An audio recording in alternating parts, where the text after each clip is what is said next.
Greetings! I am the Captain. And I'm Chappers. And today, actually I've just flown back from the NAMM show, so I'm a little bit jet lagged, so I apologise for that straight away. But to try and get me out of my jet laggedness, I've nicked some amplifiers out the store that I've been meaning to demo for the last 6 months, because they're so cool, but we never got round to it.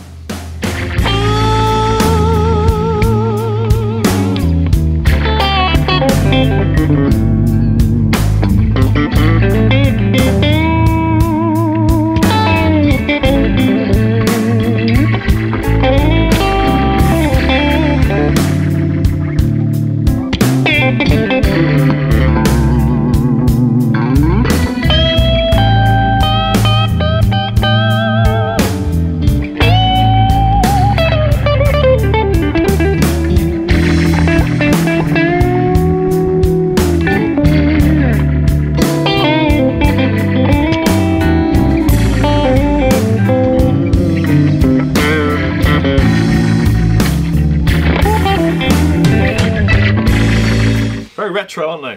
Super retro. In a good way. This is a brand called Thomann, made by a one-man band guy out in America called Mark Bartel. He's been making amplifiers for a long time, and he has his own brand called Thomann, and he makes 3 amplifiers basically: the Imperial, the Metropolitan, and another amp that we'll bring in a second called the Galaxy, that are all kind of throwbacks to very vintagey kind of Fender circuits. Some of the colours and designs reminiscent of some of the sort of very space age kind of designs that were around in the 60s. So if you think about all those kind of cartoons like the Jetsons and things like that, they all had TVs and cars and everything that were sort of this, what they thought was going to be the future. Aren't they? Yeah, very stylish. So they've got that kind of retro futuristic kind of vibe about them.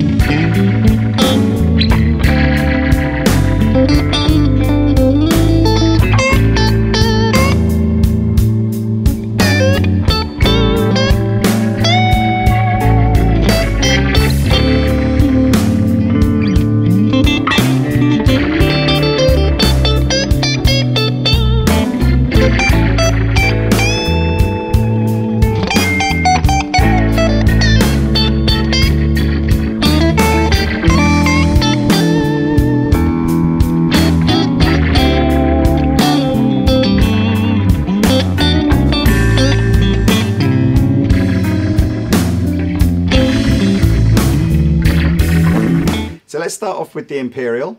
This is incredibly loud. Yes, well, this is the bit, you know, it's a 20-watt 6v6 loaded all tube combo that, as many good tube amplifiers have the tendency to do, sounds like 1,000,000 watts. Yeah, rather than 20. It's one of those amplifiers that is a real amplifier for a real working dude, or a guy that plays in a band or in a garage or wants to crank up and get valve tones. Yep. This isn't really a bedroom type, you know, dirt amp. You're not going to get that, but it's a great sounding amplifier. It's a club kind of gigging amplifier. It's a 1x12 speaker. All the speakers that are in these are kind of designed by Mark to his sort of spec, and it's got 2 channels, both relatively sort of clean. There's no sort of master volume, so if you want dirt, you've either got to use a pedal or you've just got to drive the amp quite hard. Got a tremolo on there, which is cool. Big kind of Fendery sort of reverb. Well, what's interesting is that I think both of these are open back, aren't they? Yes, they are. And yet, despite, I mean, I love open back cabs, but even though it's open back, the forward penetration is something to be admired.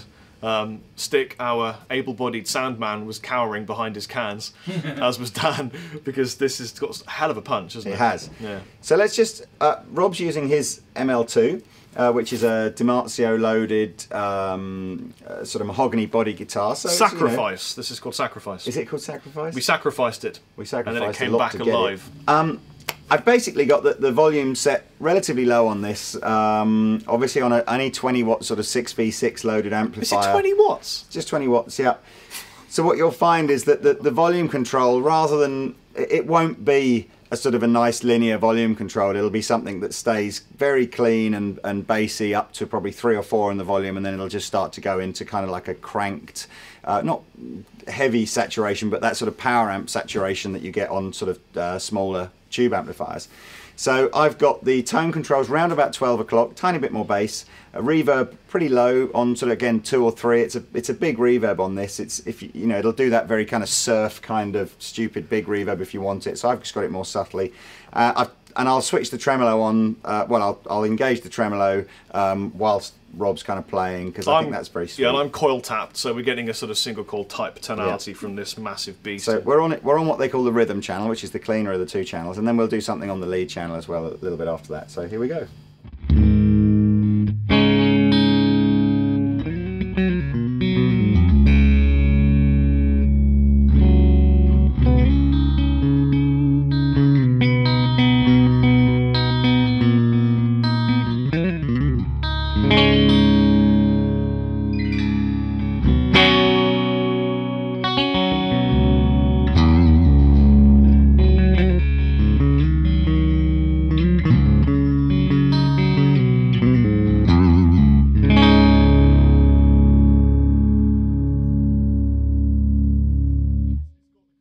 Think this was How do you describe 412, that kind of? Yeah, like when you told me it was 20 watts, I genuinely thought it was a 50-watt combo. Yeah. Like the bass resonance, we can all feel it in our bodies, right down deep.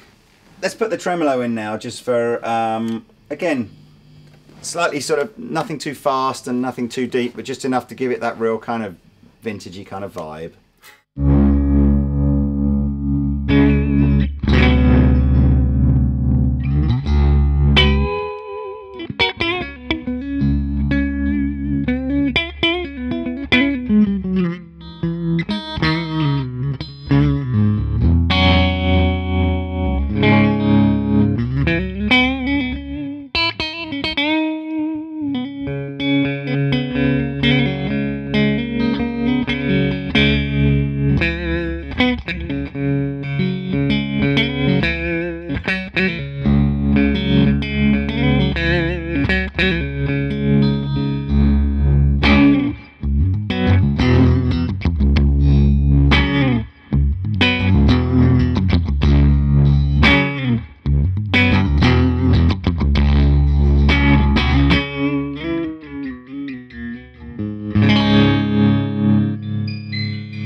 You have to, if you're going to use a vibrato or a tremolo effect, it's so important that you get the timing of the pulse to kind of work with the rhythmically how you're playing. Otherwise, it just almost counteracts what you're trying to play, doesn't it?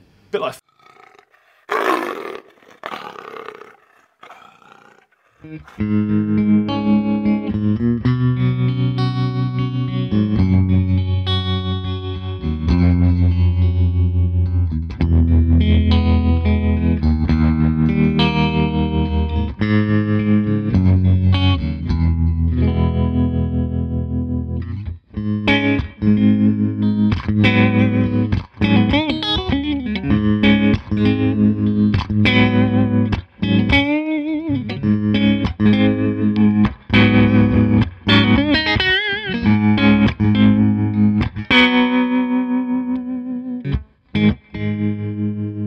Yeah, I could do that all day long. Great, that sounds great. Now you're going to play Albatross. I've asked you like 17 times. You've got to play Alright, alright.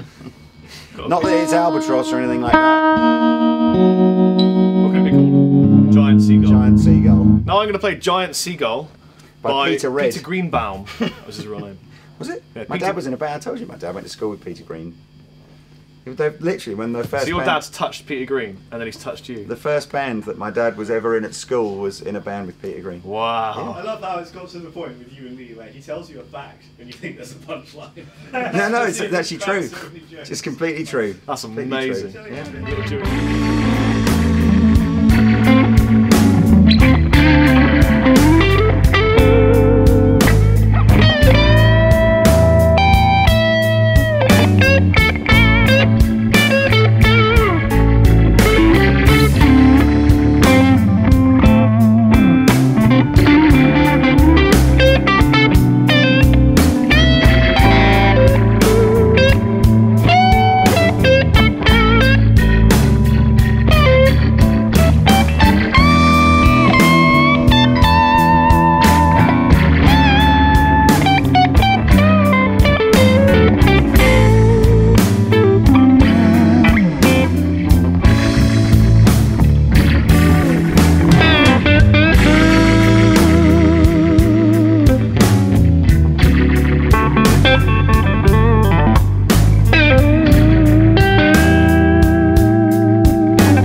tell when Chappers likes an amplifier because he, you know, Doesn't stop playing. doesn't stop playing. Yeah. So now we're going to whiz over to what we call the lead channel, which isn't. It has no master volume on it, so and we probably don't have the well, we could just turn the shit out of it up here, couldn't we? But we had it up about a third of the way. It's a little bit like, you know, when you go to a zoo, or actually zoos are cruel. Something like another metaphor here that you know. Yeah, you know, if you go to like Longleat and you see the lions all roaming and chilling out and everything, and you think, oh, that looks so cute, you could just like tickle one or stroke one, and you think, you know, I reckon if I tickled the lion, it would just kind of roll over and have a little bit of a tick, but you're not sure. Yeah. That's what the volume knob on this amplifier is like. I'm scared now. There's an EQ control on these Tone King amplifiers that you see on the lead channels of these, called mid-bite, and it's a sort of a tuned boost just to sort of take the amp through from a, you know, a scooped kind of, not scooped for metal sense, but a scooped kind of very smooth sounding, almost jazzy sort of tones through to a much more kind of like, wow, in your face, going to take your head off sort of thing, rock and roll kind of sound. So actually, do you want to sit here and I'll sit there and then I can just play and whilst we're filming and you can hear the difference. So I'm going to turn the vibrato channel off because we don't really want that with the lead channel. A little bit of reverb. And here we go. So the first thing that you'll hear me doing is scooping the mid-bite through from 0 through to maximum. So.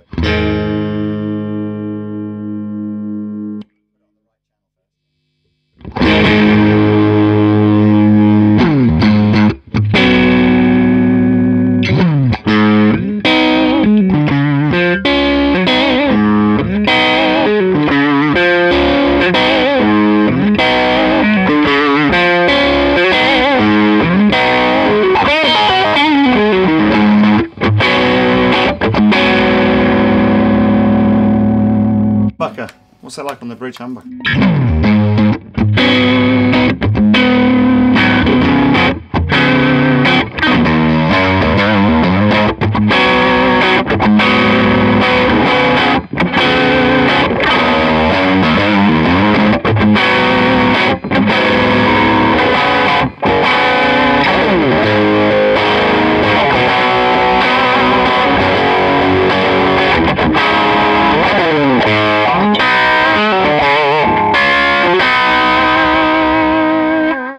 So that's kind of the. I only had the volume there on about number 3 or something like that, and it goes up to 10. So it's Class A then, yeah? Actually, no, I don't think it is. I think it's just. Really? I'd have to double check that in the manual. That's a hell of a lot louder than a tiny tower or. Yeah, I mean, it's who knows what mystical guru physics makes up how loud. I'll tell you who knows. Is. The Tone King knows. The Tone King knows. Actually, we should shout out our friend Louis. Hey Louis. Hey Saw Louis. you at NAMM show. How you doing, man? It was nice to meet you. Brofist.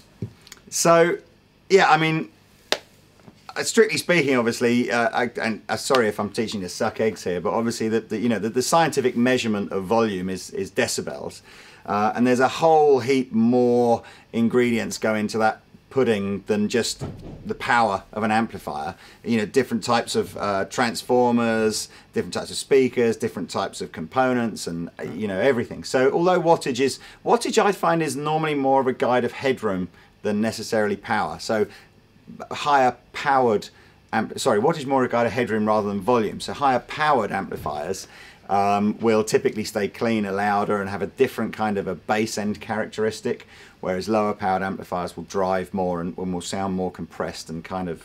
It's almost like you've got 50 years of family experience in the music retail industry. Yeah, who'd have thought it?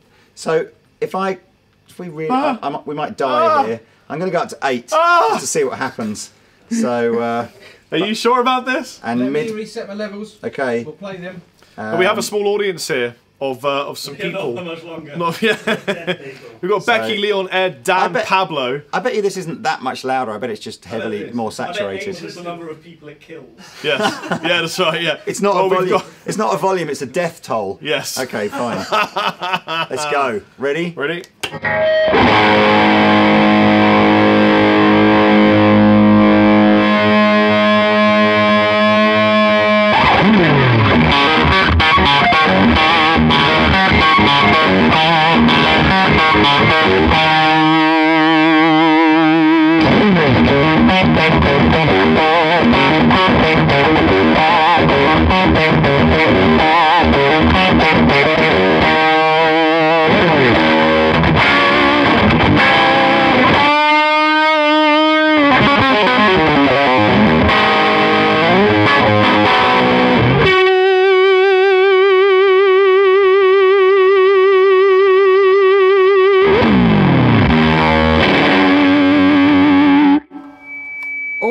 a bit of feedback and everything.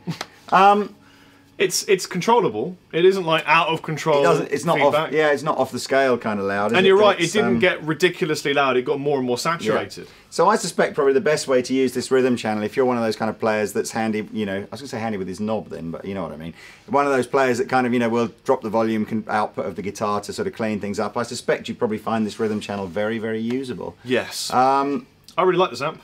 So that's the Imperial. Now, of course, my favourite feature of all is that you can have this amp in 3 different colours. So one for every kind of pair of socks that you own. But you've got a turquoisey colour, which is this one, obviously.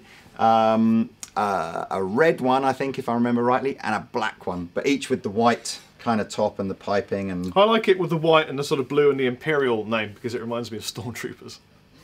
So that's the Imperial. And how much does that retail for? At the moment? At the moment, lots. £1,500, something like that. Really? Pablo will tell me in a minute. But yeah, this is another one of the kind of the little boutique amplifiers. If I order these, typically I have to wait about 6 months to them arrive. I suspect that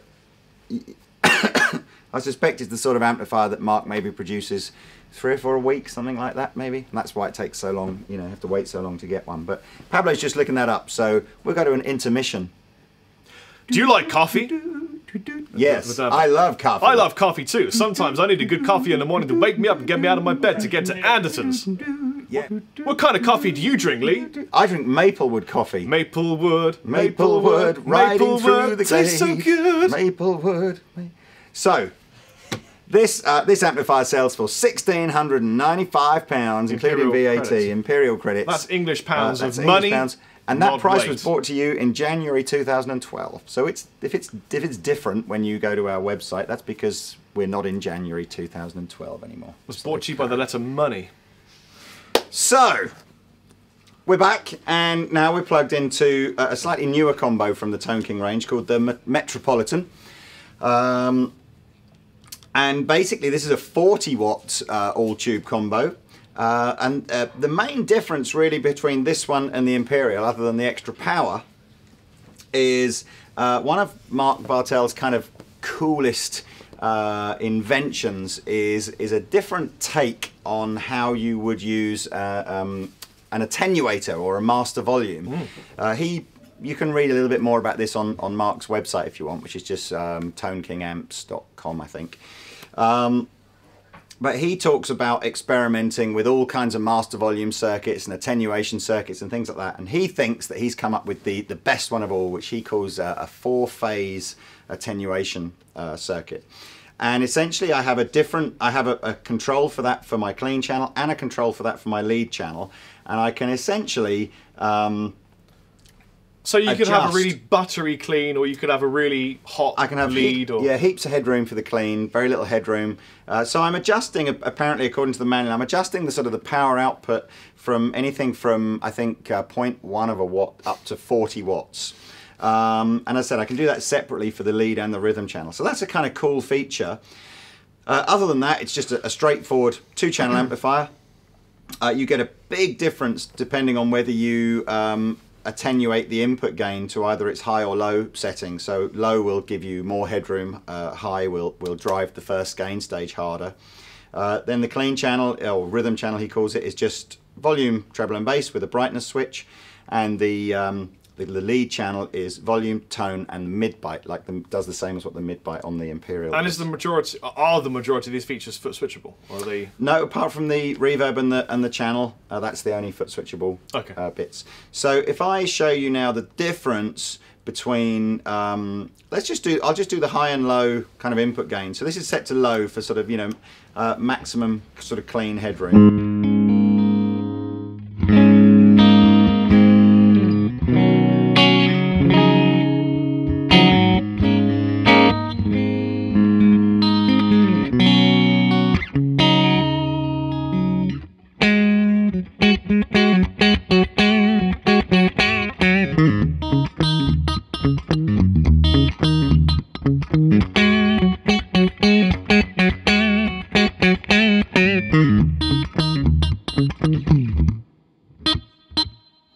So, and what I've got is I've got the sort of the phase 4 sort of attenuation turned off, essentially turned all the way up. So if you like, I'm not attenuating the power section at all. Oh, so can you do that a bit by bit as I'm playing that riff? Yeah, sure. And it should get more and more compressed, shouldn't it? Yeah. Okay. I mean, we've got almost no volume now. That's 0.1 Yeah, of an so attenuation. kind of almost makes this a little, almost like a home use sound.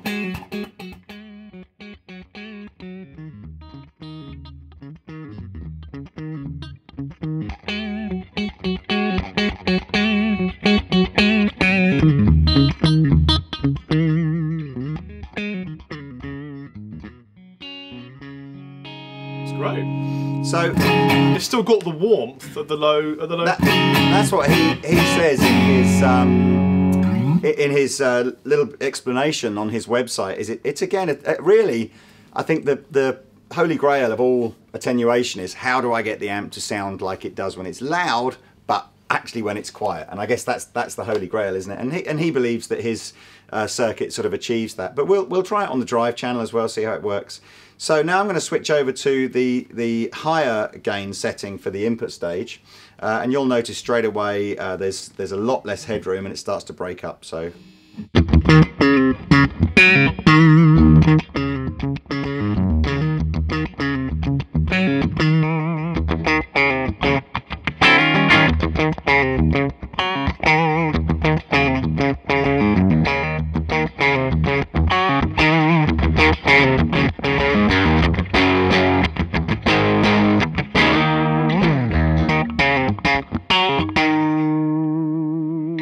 And that's probably a better setting to actually demonstrate the effect of the attenuation on here. So if I really do drop this down to sort of like, you know, a very low output setting and then drive the input stage, bearing in mind we're still on the clean channel here.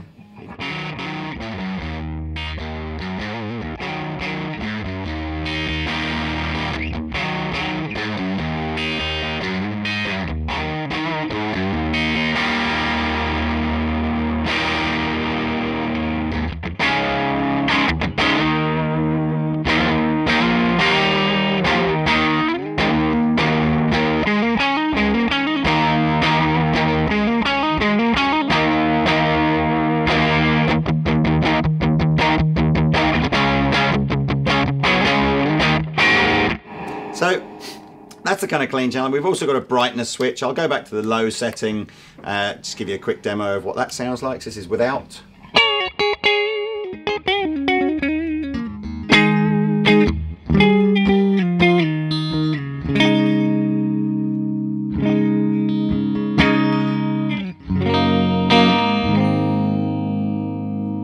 little bit of extra presence added there. So, right, we'll whiz over to the lead channel now. And again, I'll use the attenuation circuit at the end here again to allow me to drive the lead channel a little bit harder without kind of blowing everyone up in here. We'll use the mid bite again to sort of, well, in fact, I'll sweep the mid bite through so that you can hear it. I'm going to switch back to the high gained input stage now, so we're driving the amp a little harder.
Oh, that's good. Yeah, so this is typically, I've got the volume here about halfway up, and I've got the attenuation just under halfway as well. So we're getting a reasonably sort of saturated sound from both the preamp and the power amp stage. We're just kind of not letting all the volume through. And I'll sweep the mid bite round so you can see how it goes from a nice kind of smoother, maybe perhaps more rhythmy kind of sound to something more leady. But there we go.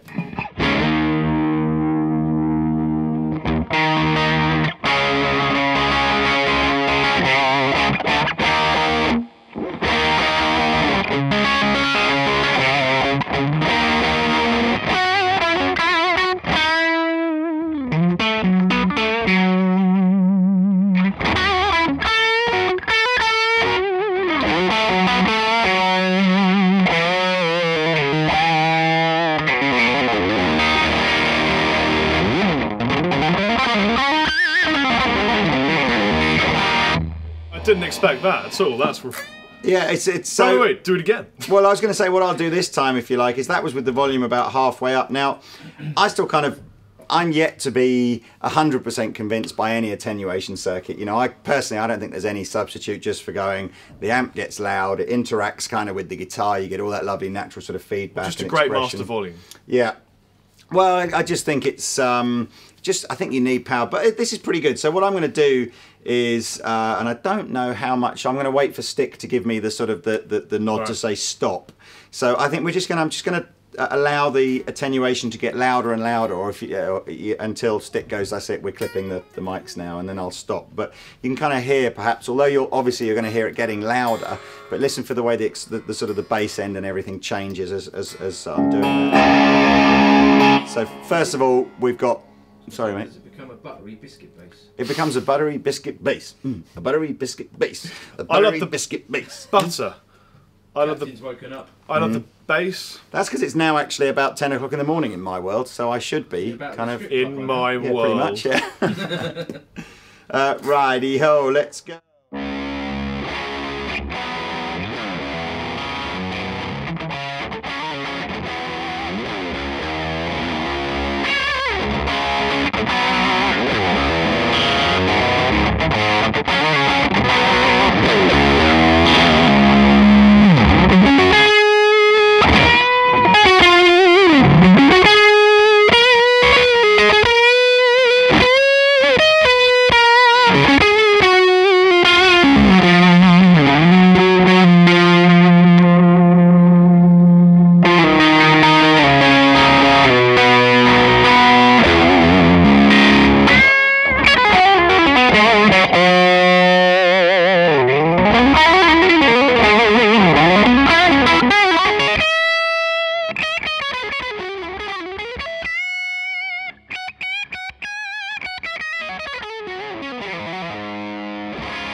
I mean, that's obviously maximally attenuated there. What were your? I mean, could you see yourself perhaps using it at that sort of volume? Do it. Studio mic Put it back again? up. I won't have it quite so low, but.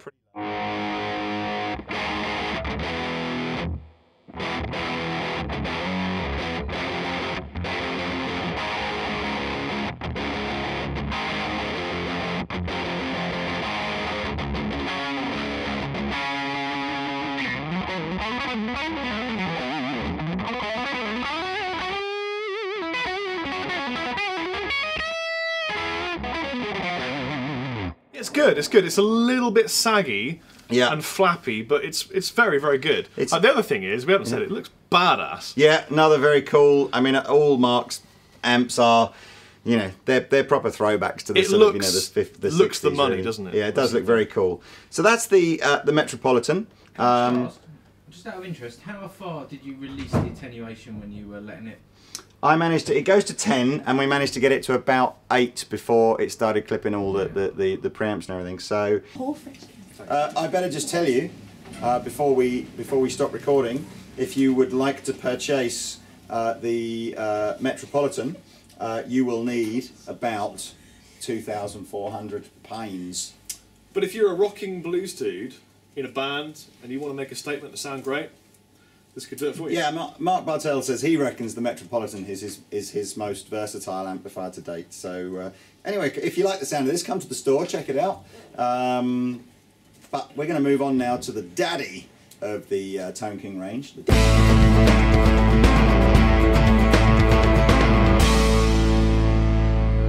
We're back with the entire galaxy contained inside a box. We certainly are, yes. I haven't shrunk and the sofa didn't get smaller. We basically just pulled the big one out. Oh, hello. Full of innuendo, this video. This is the Tone King Galaxy. Not only is it much the same colour as the Imperial that we tried earlier on, it's very much the same sort of preamp style, but this time in a head that is a L6 loaded 60 watt head into a 212 cabinet, which looks amazing. And it's got a bass kick like a mule. So, bass mule. Think now, rather than the Imperial, which I think kind of old Fender Champs and things like that. Now kind of think Fender 65 kind of twin, that sort of thing. So much more bass end, much more headroom, and quite a lot louder. Yeah. So if if you're playing some bigger gigs or you want something where you can really let rip a bit, then something like the Galaxy is very cool. And when Chappers does the sweep overs, you've got to see the way this cabinet is kind of like slightly skinnier at the bottom and it goes out. It looks just the nuts. So I'm not going to spend too much time because I said it's pretty much the same preamp section that we had on the Imperial. So let's just hear a nice clean sound.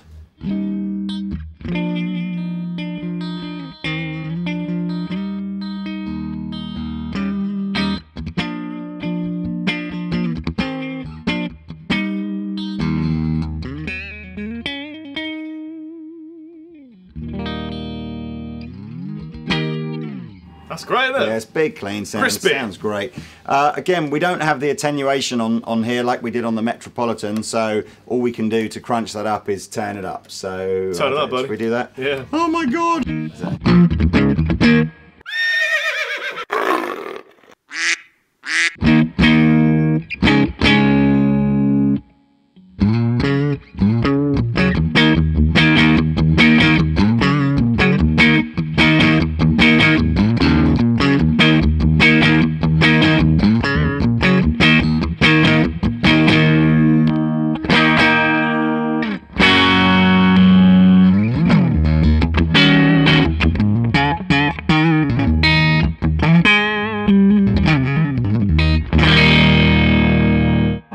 Better not do too much of that. I think we've just done some structural damage to the building there.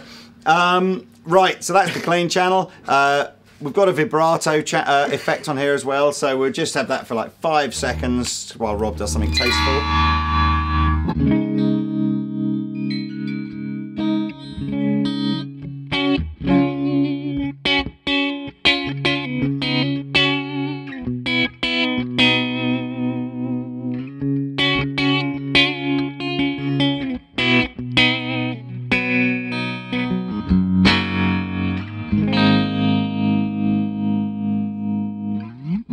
I do like this. I love loud amplifiers. It's a very physical sounding amplifier. And then we've got our lead channel, which again doesn't have a master volume, so we can't really, it's not going to be super high gain unless you've got plenty of headroom on that you can play it loud. But we have got this super cool mid-bite. How are you liking that mid-bite thing? I think it really works well. The tone control that dials. Yeah, I like it. I haven't really had enough time to dial it in where I'd put it. Where would you like me to put it for you, Steve? I find that somewhere between number 6 and 7 just hits the spot. That's probably the right place for the mid-bite. Right.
got some welly, hasn't it, this thing?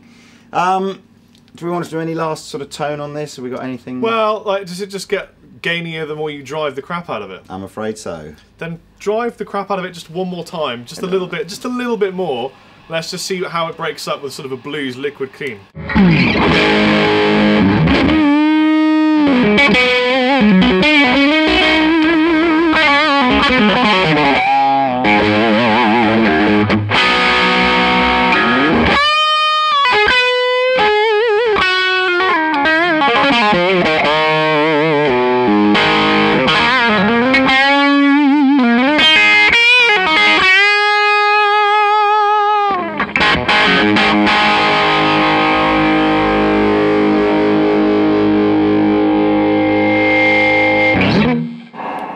I reckon you could gig with it.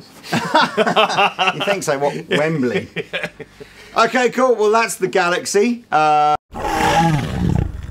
£2,200 for the head, and the cabinet is £850. So there you go, a £3,000 rip. Well, change from £3,000. Change. It's good. So here we go. I hope you've enjoyed our Tone King demos.